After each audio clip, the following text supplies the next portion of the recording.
Hello guys and welcome to my YouTube channel technical Uttar Pradesh. यह video काफ़ी important होने वाली है अगर आप भी यूज करते हैं Realme P4X का फ़ोन और आपके फ़ोन में कोई भी साउंड प्रॉब्लम है तो साउंड प्रॉब्लम को कैसे सॉल्व करना है इस वीडियो में आपको बताने वाले वीडियो काफ़ी इंपॉर्टेंट और यूजफुल होने वाली है।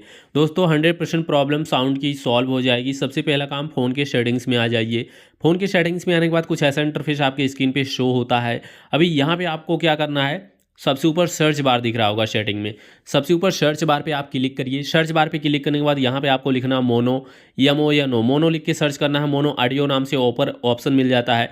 मोनो ऑडियो के ऑप्शन पे आप क्लिक कर दीजिए। मोनो ऑडियो के ऑप्शन पे क्लिक करने के बाद ये मोनो ऑडियो का ऑप्शन आपके फ़ोन में बंद होगा तो आपको इसको ऑन कर देना है। मोनो ऑडियो के ऑप्शन को आप इसको बंद होगा तो इसको ऑन करिए। इसके बाद ये जो आपके फ़ोन में ऑडियो बैलेंस है नीचे एक साइड, इसको आप लेफ़्ट साइड करिए या राइट साइड करिए या सेंटर में। आप पहले कोई म्यूजिक चला के चेक कर लीजिए लेफ़्ट में, राइट में या सेंटर में, कहाँ पे करने पे इसको आपके फ़ोन में बेटर साउंड मिल रहा है वहीं पे करके इसको छोड़ दीजिए। साउंड प्रॉब्लम दोस्तों 100% सॉल्व हो जाएगी।